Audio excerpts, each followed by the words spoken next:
I call the January 27th, 2020 work session of the Eugene City Council to order. Usually we have items of interest in committee reports, but we're going to try out doing it at the 7:30 meeting, so if you came for that, you're going to have to come back. Our first topic is an update on the Eugene Public Library 3-year levy report, and I turn it over to City Manager. Thank you, Councilor. I'm just going to introduce Renee Gruby, our Library, Recreation, and Cultural Services Director, who's going to kind of kick off this presentation. Renee Gruby. Awesome. I actually would like to introduce our Library Director, Will O'Hearn, and for those of you who haven't had a chance to meet him yet, he has been with the City of Eugene for not quite a year, and we are loving him. He has been enthusiastic, professional, and I would just say we did a really good job in our recruitment process. So welcome to Eugene, Will. Well, thank you, Renee. And he's still here. And before we get going, I would also like to recognize we have tonight with us our Library Advisory Board Chair, Lance Keith. And the Library Advisory Board is the board responsible for the transparency and accountability of the levy. And so they're the ones that do the review for presentation to the city manager. I'd like to introduce in the audience, Reed DeVaz McGowan. She is the brand new Executive Director of the Eugene Public Library Foundation. So if you could just, yeah. And then before I turn it over to Will, he's going to do the presentation, but I'd just like to say that we have a really fantastic library staff. They are dedicated, professional, committed to this community, and you'll see that throughout this presentation. So, Will. Thank you so much, Renee, for the great introduction. I'll echo that. We have a great staff that I'm happy just to be a small part of. So I want to present to you the Year 3 Levy Report. I'm pleased to be able to present that to you. And so we'll go forward here. And so before the levy, we actually interacted with our community, engaged with them to see what they wanted from the library. And so we landed on 3 different things: more programs and services, more hours and access, and more materials and technology. And so we'll kind of go through here a little bit how that kind of manifests and what we're kind of doing with that additional support. And so one of our promises here was to increase programs by over a third. Previous to the levy, we had about 1,200 programs a year, which is really great. And so our goal was to actually get 1,800 programs per year. We were able to actually blow that out of the water this year with almost 2,300 programs. That's really an incredible number, with over 65,000 participants coming to all those different programs. So pretty impactful. From speakers coming to talk about their books during the summer reading program, to programs on censorship during Banned Books Week, from programs on how to start your own small business, things like that. There's really a number of different programs that you can engage with at the library. And so we actually targeted almost 800 programs to 0 through 5 individuals, knowing the importance of 3rd grade reading levels and literacy levels in our community. We really wanted to kind of hit on that and make sure we made an impact in that particular area. And these aren't just literacy in the way you might normally think of it. While we have story time, we also have family STEAM, and we have music programs as well. So literacy in all sorts of different ways, including the traditional reading way. And so we really targeted, again, about 800 programs at the 0 to 5 age range, preschool age, and we actually had 27,000 individuals come to those. So pretty impactful, and we know we moved the needle a little bit there as well. And another area we really wanted to make sure we focused during the levy was actually our teen area. So before this, as you take a look at the slide up here, before this area was just actually a lot of DVDs, our audiovisual material, compared now with the teen area you look before you, which is bright, open, beautiful, welcoming, inviting, and most importantly, well-used and full. So we have folks, and we're always surprised, we have individuals in our community come to me and said, I can't believe my teenager wants to go to the library. Of all the places, that's the cool place to go. So we're really excited to kind of be that place right now. And it's really important for teenagers, especially teens downtown, to have a safe, welcome, inviting place to go to, and to have activities along with that to engage in great ways as well. And so we actually see an 87% increase in the number of attendees coming to our programs. That's almost double. of what we had previous, and it really covers a number of, a lot of different other areas like Dungeons and Dragons, how to make your own zine, and even how to make your own video game as well. So a plethora of different options available for programming as well. And so it additionally gave us some ability to interact with our community and different organizations. For example, we've really worked extensively with 15th Night, which is a, focuses on helping it focuses on unsheltered teens in our community. And so by partnering with them, we've worked on lots of different things, but one, for example, is actually our third annual clothing drive, where teens helped other unsheltered teens get clothes, hygienic supplies, and a number of other items that those teens would have to do without if they did not have that. So that's just an example of one of the ways we're engaging with our community and that teen area in a little bit of a different, unique way. Secondly, moving along, our levy promise was to return our collection levels to pre-recession levels. And so we were actually able to increase the collection by about 20%. Previous to levy, it was a little bit under $1 million, and now we're a little bit over 1.2 million. Again, 20% increase there, which is pretty great. We were able to actually expand both our physical and our electronic collection, which I'll touch on in a moment, the electronic collection. But I will just tell you anecdotally, for someone who is kind of an expert in libraries, I will tell you that our collection for our physical collection at the library is incredible. From wild mushroom foraging to Japanese death poetry to indie authors to mainstream authors in every section of the library, it's really something incredible that we should be proud of as a community. And so now we've really kind of caught up, we think.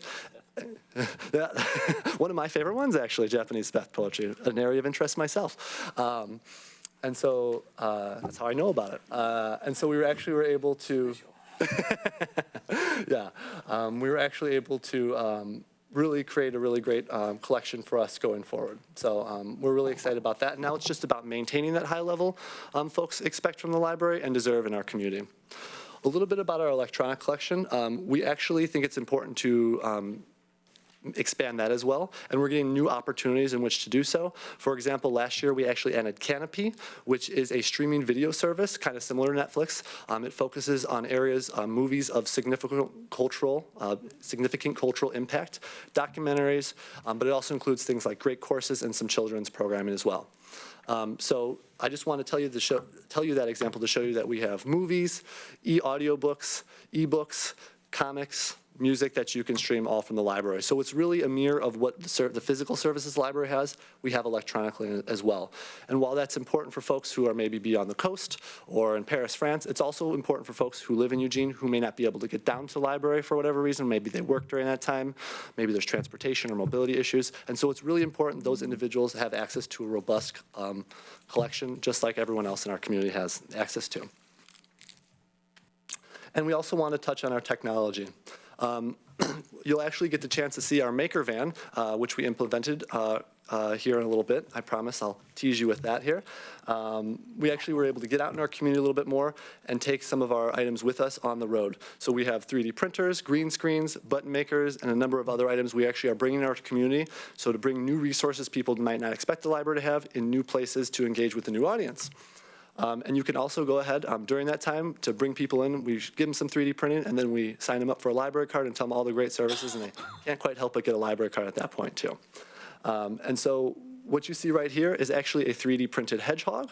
And while that may not seem like a lot, a big deal, that 3D printed hedgehog might inspire somebody in our community to really get interested in 3D printing, continue to come back to the library, develop their skills, even take it to their own level and work on it themselves.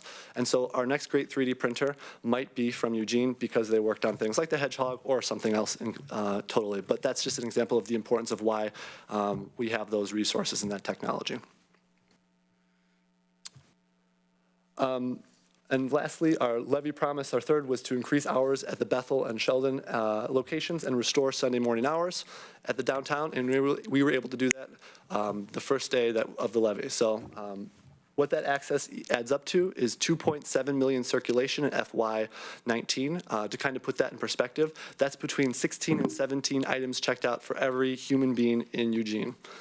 So between 16 and 17 is an average of the number of checkouts an individual's had, number of times they've accessed our resources.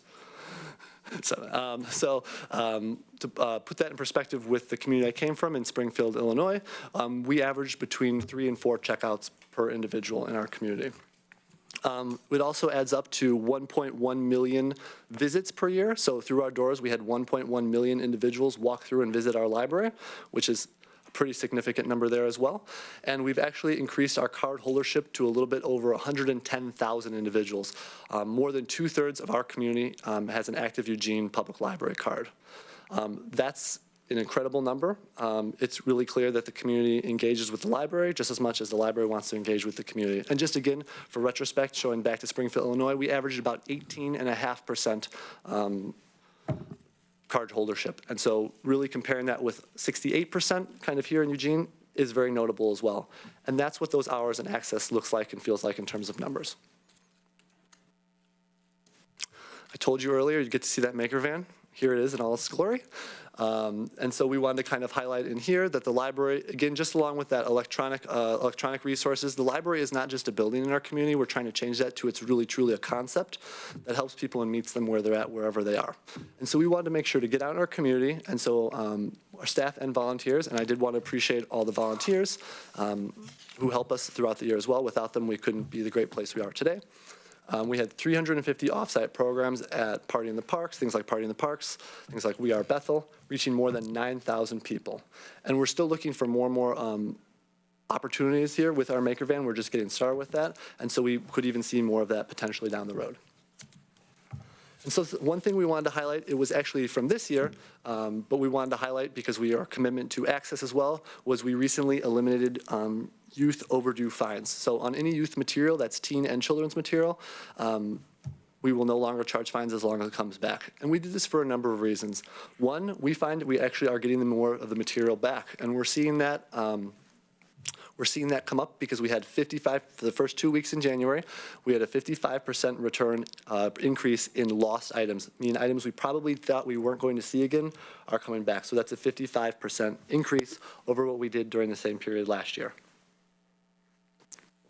And that's the goals of that. The fines were to get the materials back. We're seeing that actually play out here as well, to actually get those materials. And more importantly, it's about access. We know those fines and fees actually impact individuals who are vulnerable in the lower socioeconomic status more than anyone else. And so it's really critical we give them an opportunity, just like everyone else, to be able to access those materials and resources. Again, tying back with that 3rd grade reading level, being able to use those resources, being able to read books and get into literacy and start reading to your kid is really going to be the most value we get out of them rather than any of those fines and fees. And so we see people coming to our community every day, coming to our library every day saying, I wouldn't have used your library services anymore, but the $5 or $10 of fines may not seem like a lot, but that really impacted my budget, and now we no longer could use the library services. Because we eliminated those fees, we see people coming back and using the library services who didn't before. And so I actually had that conversation, that pleasure to have that conversation last week with somebody, and I saw them walk off with a big handful of books. And it was really, really proud for me in that moment. It was really impactful seeing that that was someone that I knew wouldn't have had those books without us doing that. So I'm really, really proud of that, and I just wanted to make sure we highlighted that. And so just to kind of break it down a little bit, the library is set to have a levy of $2.7 million per year. This is we're reporting on the 3rd year. We're now in the 4th year. And so we hold some funds back a little bit just to account for inflation, extra services, things like the Maker Van would cost a little bit more here to get going. And so we budgeted a little bit over $2 million in FY19. And so to kind of break that down, that $2 million in the larger library budget of about $13.4 million, it's about $2 million out of that budget. And we really think, we know that's a great value, and the communities, you can tell from those statistics about usage, 2.1 million circulations, 1.1 million people visiting, 65,000 individuals coming to programs. We know that's a great value for our community. We know we're getting a great return on investment on that. But it's not just all about statistics. It's also important to tell the library story and to know the impact of people who come to the library. And so to be able to share that a little bit better, we're kind of coming up with a storytelling plan centering around what people find at the library. While you might expect us to talk about people finding a book or a DVD or even some information or some great customer service, which they can find all those things at their library, but sometimes they can find even more at their library. Some people find their voice, some people find community, some people find empowerment, Some people even find belonging at their library. And so we wanted to highlight someone who actually came to us. During when we were coming up with this, we had someone come to us and say, the library has made a huge impact in my life, and I'd like to share with Eugene the impact it's made in my life. So I wanted to introduce you to Roxana. Roxana came to us from Mexico, to Eugene from Mexico. She didn't know a lot of English when she came to the United States here to Eugene, and so she started coming to the library to learn English and to also have a safe place for her daughter to play and learn. She actually was able to, through library resources, apply for a job, get a job in our community, and she kept coming back to the library during that time to continue to enjoy entertainment and stay engaged with her community, with particularly audiobooks. When she wanted to start her own business, she turned back to the library for resources and information to start her own business through programs and things like that as well. And then lastly, when she was having a difficult time with personal problems in her life, she then leaned on the library again to help her get her through that time with support and information as well.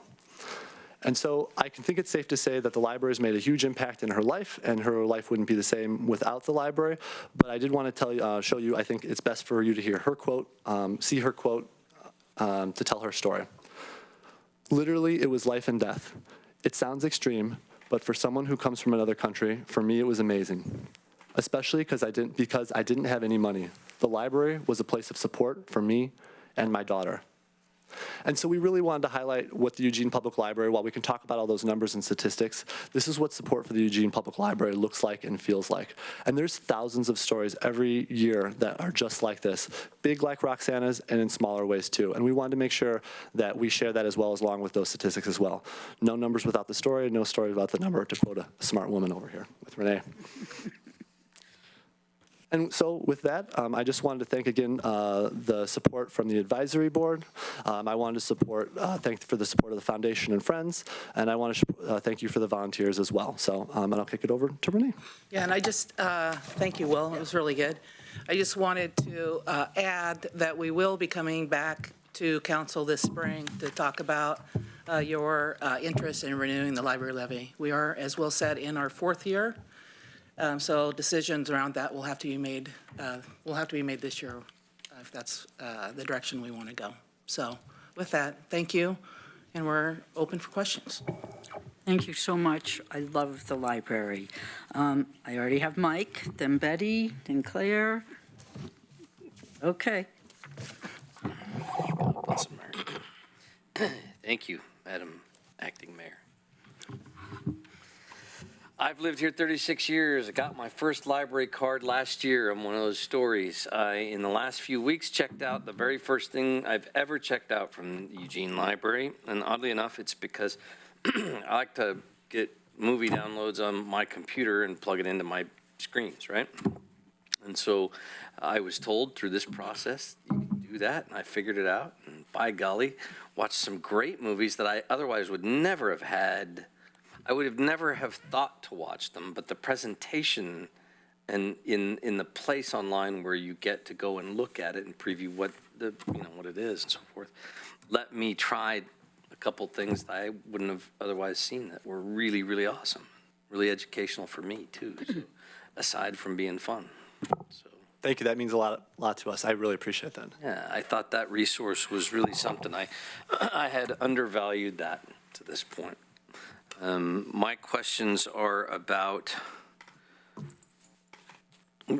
or for Renee, I suppose, how do you see the community's support of this was strong?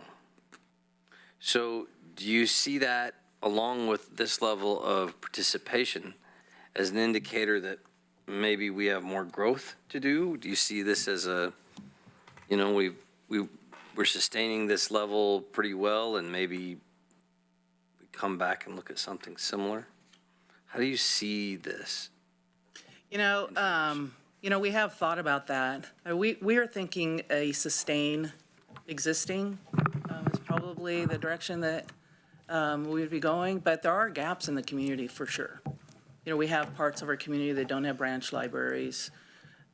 We are trying to do outreach in different ways so that we don't have those capital costs or those set costs to our budgets. So those are ways that we can do it. We have partnerships that we're continuing to explore with both school districts and with our private partners as well. So, but that'll be something we'll bring back to you this spring. Okay. It occurs to me, and maybe I'm wrong about this, but with kids that are just finishing up in high school right now, it appears to me that in the last few years, a lot of school libraries in our area have, some have done well, but it seems like some have deteriorated. What's your take on that, and what do you think the impact's been on the city libraries as a result?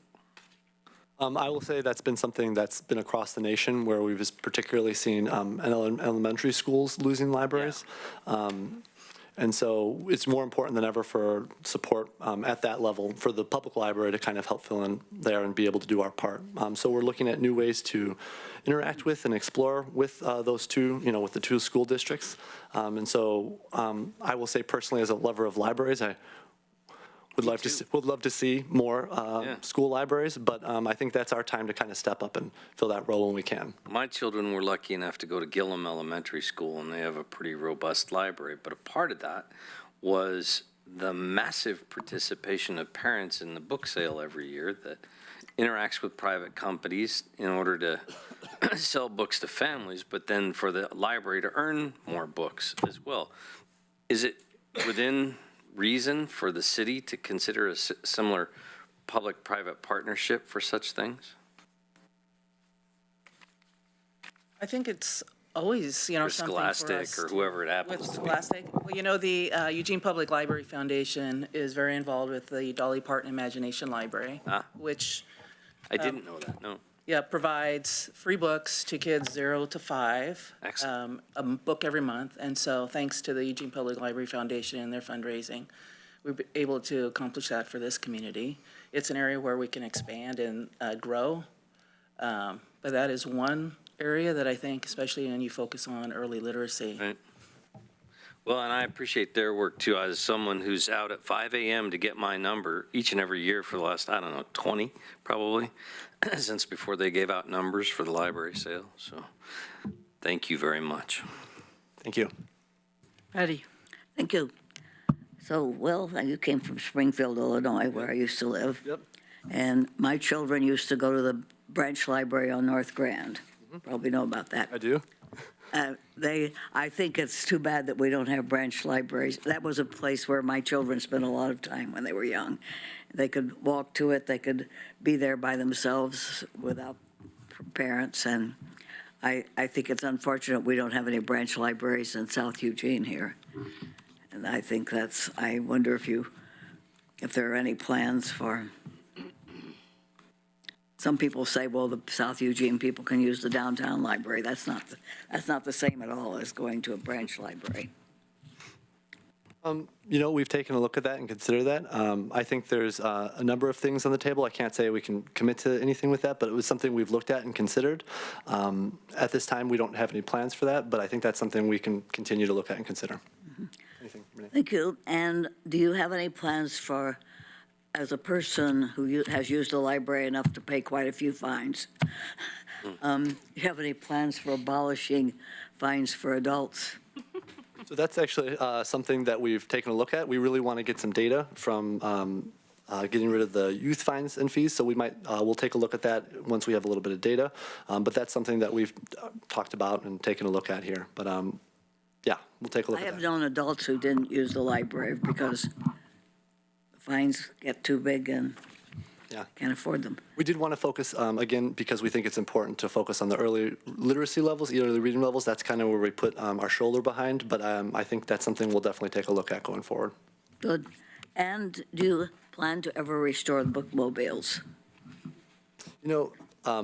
I don't think we haven't had anything in the plans for that right now. We do think that the Maker Van is a great way to get out and interact with the community. It's a great way to be able to sign up for library cards and get to new places. And so that's a new way we can kind of interact with the community in different ways. And along with our electronic collection, it's a great way to also get those resources to folks who might not be able to get them otherwise. So a bookmobile, I was actually getting a bookmobile again in Springfield, Illinois. I'm a big fan of them. So it's something we can take a look at as well, but there's no plans coming forth at the moment. We used to have them here. Yeah. And I know that when they were abolished, there were people who were very unhappy, people who had a family member in a wheelchair, for example, and it was too hard to go downtown. If they knew the bookmobile was coming to their neighborhood every so often, they could go. And also, they said with a person in a wheelchair and a young child both, it was a lot easier than going out to a building.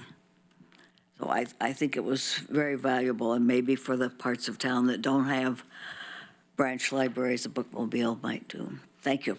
Thank you very much. Claire? Thank you. Well, I always love getting the update from the library because it's always such great news. I really appreciate all the work you do, and I'm so glad, Will, that you seem to have just taken up your role and fit right in and provided great leadership for our library. And I also want to thank all the volunteers who are part of making it such a great success. I don't get down to the library as often as I'd like to, so I am intrigued. You know, Councilor Clark is inspiring me to look at the online offerings and see if I can connect more directly there. You know, this is such an important asset and resource in our community. It's just difficult to even quantify. And I really liked how you laid out your presentation and the context that you gave us for the work that you're doing. It was very well done and much appreciated. And congratulations on all the great work. Thank you so much. Thank you. I'm going to put myself in the queue. I love libraries. I pretty much spent my childhood in a library. Books are my friends. So this is really exciting. I'm also concerned about being equitable and having branch libraries. You know, people are asking for small shelters around town. Well, smaller libraries would be cool. But it is a relief that there is all the online services that people can get all around. So, and I would also love to see us go to no overdue fines at all, because I bet there's a lot of grown-ups behind getting those kids' books back. And I want adults to read too. We're losing that skill, and I don't know how much we get from fines, but if it's not, you know, a big source of revenue, I would encourage that direction. I love the maker stuff. I love the idea of the van coming out. And I'm really looking forward to when we can finally get that fourth floor for the maker center. I think this is a huge opportunity for everybody in the community. And it's amazing the number and kinds of equipment that we have there. I'm also really happy about the teen area, because Betty and I for years have been saying we need a teen center, we need a place for teens to go. I don't think this is, you know, the be-all, end-all. We need more, but I'm so grateful for that, and especially since it's downtown. Also, you didn't mention, but I think is really valuable, are the programming activities that happen when the library is closed, and, you know, story time and stuff when it is open. I think that's really cool. And again, it would get people to the library that might not come otherwise, and they'd see books. That would be good. And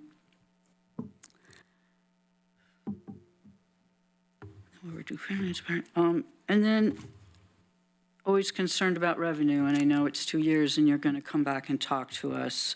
The biggest chunk is from the general fund. So, you know, it'd be good to know how much $2 million a year is have we caught up enough that we don't need that much? Probably we always need that much, but, you know, I'm going to be really interested in that. And if it's something like a levy and it fails, what's the plan two over there? Great job. The library is one of our biggest assets. It's, you know, I'd love to have other services so that people don't have to multi-use the library so much, but it's really one of our prizes, and I appreciate it. Thank you. Thanks. Anybody else? Okay. Thank you. Thank you.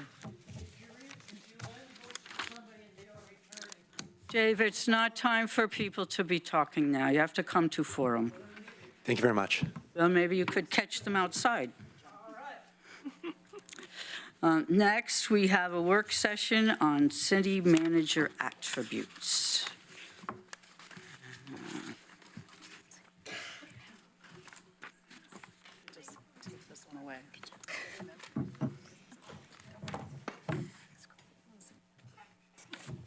So, let's go. Hello, my name is Randy Bowers-Payne, and I am the Employee Resource Center Director. The Employee Resource Center is the divisions formerly known as Risk Services and Human Resources. So today I'm talking with you all with my Human Resources liaison hat on. So we have a PowerPoint that should be in your packets, perhaps at the bottom of the packet, that will help guide the conversation. And that's really what my role is today, is just to provide some context and a guide. So see, I have a clicker and I will use it. So today, I'm following back up with a conversation around attributes for the city manager pro tem. And this will be just a conversation at this point in time. I will return as a resource to this table after the budget is delivered. And then there will be a work session to discuss next steps. And so I think it's an important foundational thing to consider before we get too far into the weeds, that this is just a conversation for this moment in time, and we will revisit it at another time. So the attributes of a city manager are listed both in front of you and up on the screen as financially responsible, proven leadership, collaborative, and solutions-oriented. These attributes come from the prior posting in 2008. These are not sort of brand new created items or attributes. They are from both the prior job description as well as the brochure that was used to recruit the former city manager. And I'll also just highlight that in meeting somewhat recently with SGR, these attributes are consistent with what is happening nationwide currently. And so while it's been quite some time since 2008, you'll be happy to know that trends are consistent over those decades. And so this would not be out of line with other recruitments, in other words, across the country. So what do each of these mean? Again, consistent with polling from the prior posting as well as the brochure. It's a bit hard to see on the screen, but right in front of you, I will unfortunately read from the PowerPoint so we can all hear the same message. Fiscally responsible is demonstrated financial and budget skills, up to date and knowledgeable on current trends and practices that improve services, prepare and submit the annual budget and capital programs to the mayor and council. And finally, directs ongoing analysis of the city's financial affairs, including recommending appropriate action to ensure financial stability and adequacy of funds to meet current and future requirements, including bond rating. Again, these are pulled from the old posting. Proven leadership is articulated as politically astute, approachable, and confident, strong yet inclusive leader who is also visible and credible with staff in the community, a high degree of integrity, a good listener, and facilitative rather than confrontational in nature, honest and direct communicator, providing complete and timely information to the mayor and council, including ongoing updates. Collaborative, facilitate effective conflict resolution strategies that find common ground between widely divergent council views, establishes and maintains a fair and equitable city organization where all community members have equal access to public information and services, and administrative decision-making is accountable and transparent. And finally, coordinates city activities with other governmental agencies and outside agencies having an interest or potential interest in affairs of city concern, and interprets, analyzes, and explains policies, procedures, and programs.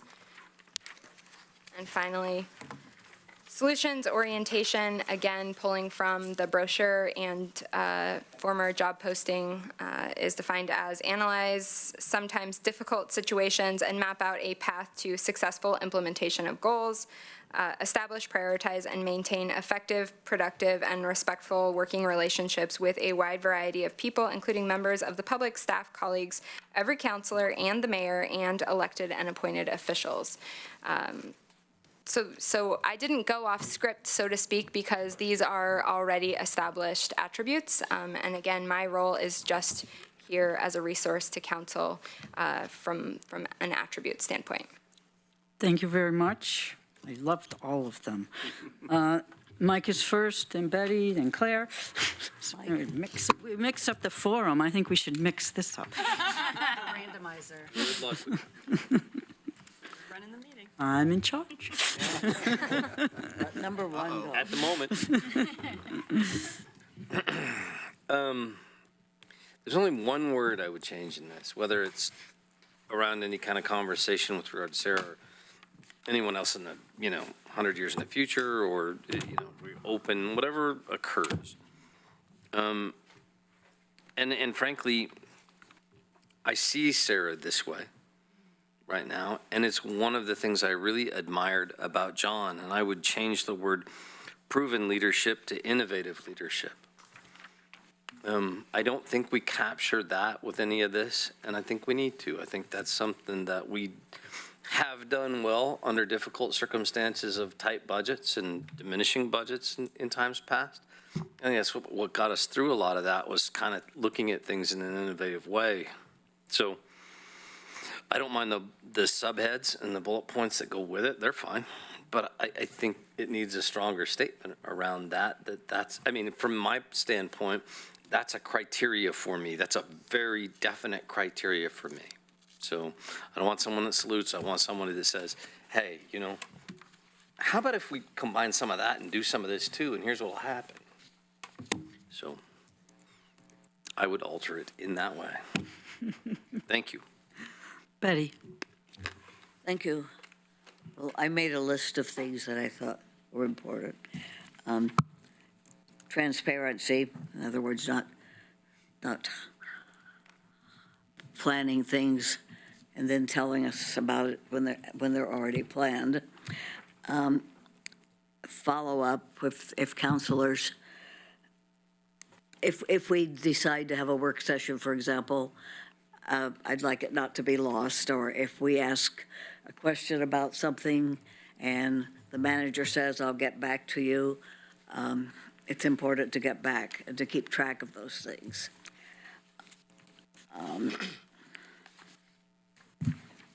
Information, when we have to see that staff gives us plenty of information when we're discussing a topic, and not just one little segment of something happened somewhere, and no pressure to act. I don't know if Mike and I see this the same way or not, but I don't see the manager so much as a leader as a facilitator and a follower in a way, a person who we should be doing what we think is good for the community, and then the manager should be carrying out what the council decides, unless we're wrong.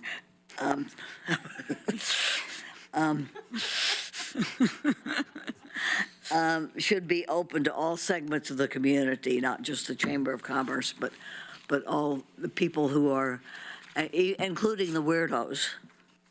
That I've heard some people say, those are weird people. Well, they may have important ideas. So I don't know what kind of comments are coming from over there, from Mr. Number One, but. You're out of line. Yes, frequent. So those are some of the main things I was thinking of. And that's it. Thank you. Claire? Thank you, and we won't talk about the weirdos at the Chamber of Commerce. So you're separating those two things. I don't know if they need to be separated. So I agree with Mike. I actually am very impressed with this. I was not on council when our prior city manager hiring process occurred. I think these are an excellent list of attributes, and I think they capture, in terms of our experience with our prior city manager, I think he achieved pretty much all of them. I am totally fine with the suggestion to swap out or include the, innovative leadership piece. I also think there is, we could find a place to include Betty's comment around operating with transparency. That is something I didn't see specifically listed here. But I think some of the things Betty points to are actually in here. Establish and maintains a fair and equitable city organization where all community members have equal access. And I think there is more about having working relationships with a wide variety of people, including members of the public, staff, colleagues, every counselor, and the mayor, and other elected and appointed officials. So I feel like this captures a great deal of what we want to see in our next city manager. And other than those two things, I don't see anything that needs to be changed or altered. Thank you. Chris? Thanks. This is really good. I appreciate it. And having been involved in the last one, I think we did a good job, and the hire that we made at that time, I think, shows it. Yeah. I think the leadership is not leadership of the council. I think it's leadership of the city organization. He is the CEO, or she is the CEO, who hires all the other employees. And so in that respect, they have to be a leader of the organization, and that's a very important quality. I think innovation is an important part of that. I think proven and innovative both are dimensions of that role, so figuring out a way to talk about that.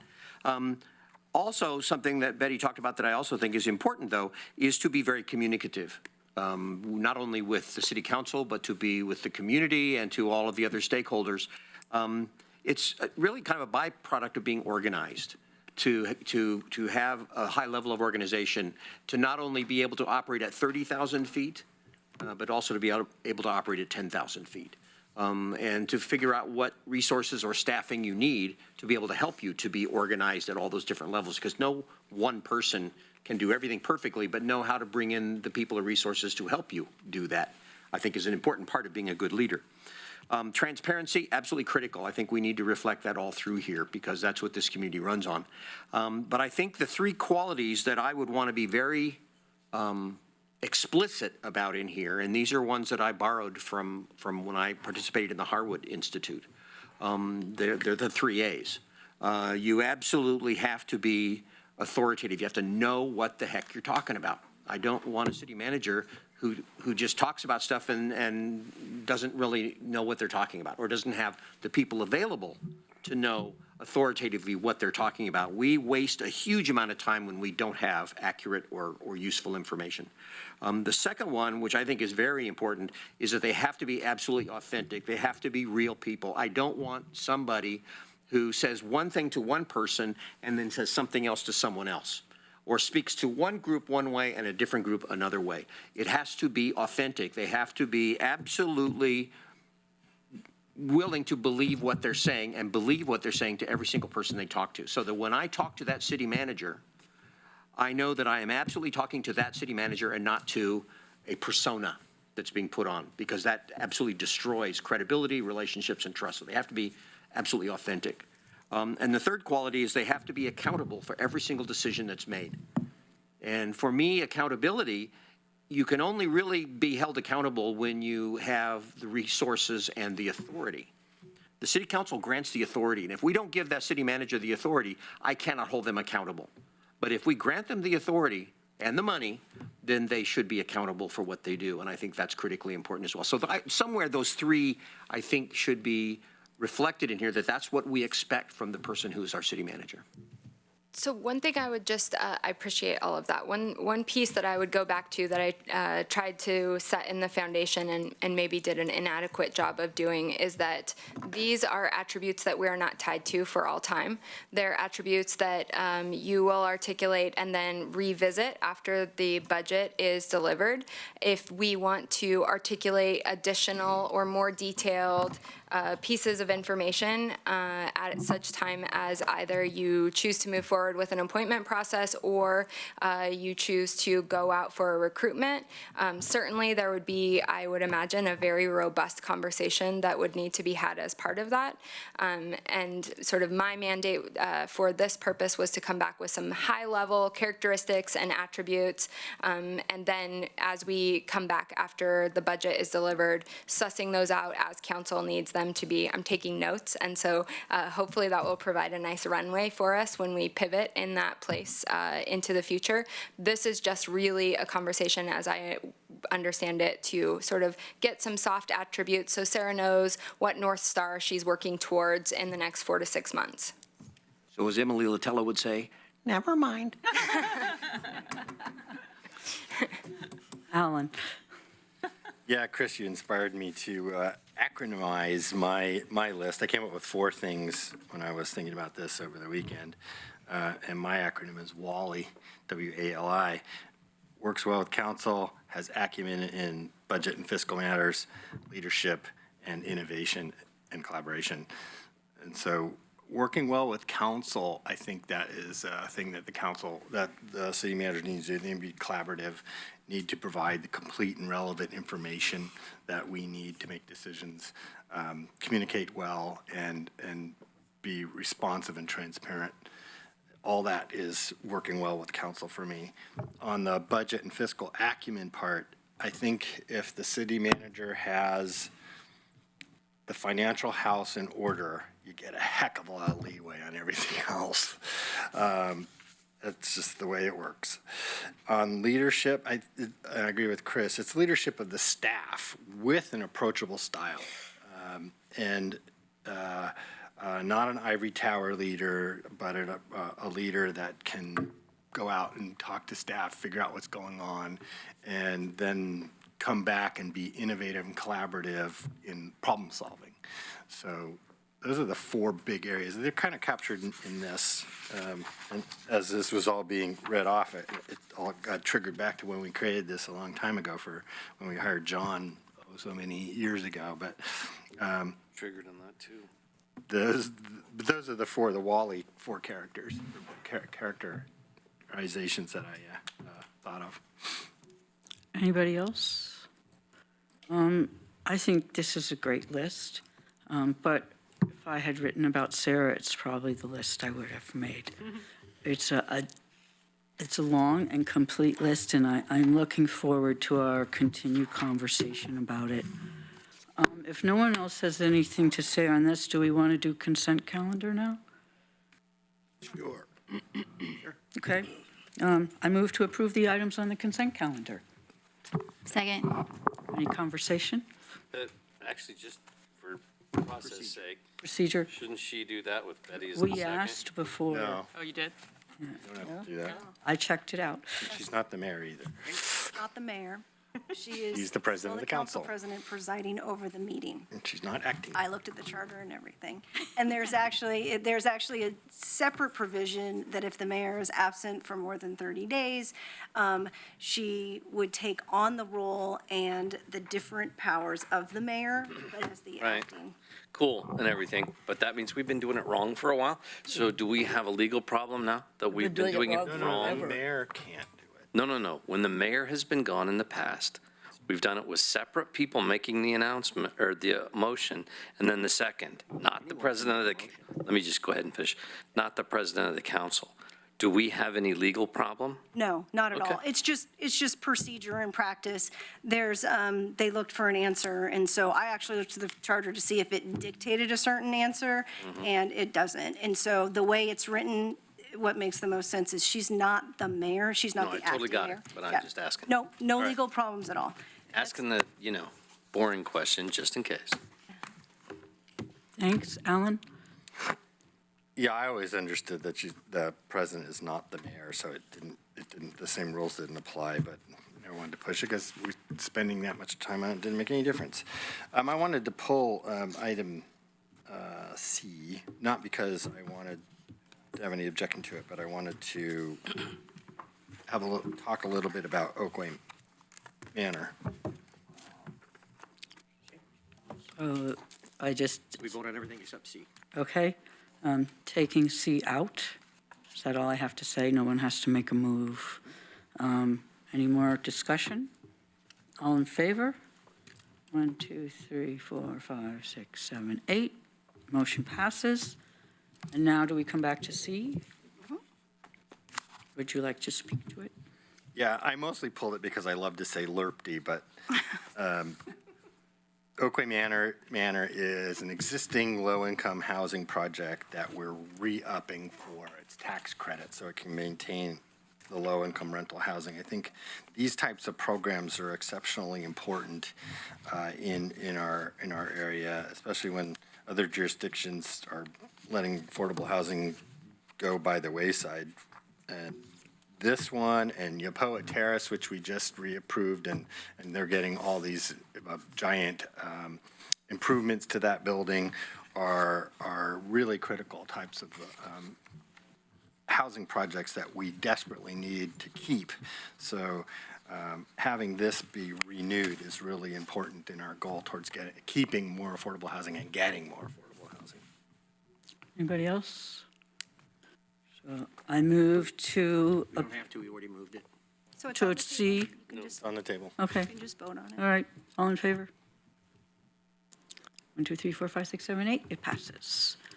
And we did that very quickly. We'll see you back at 7:30. We're adjourned.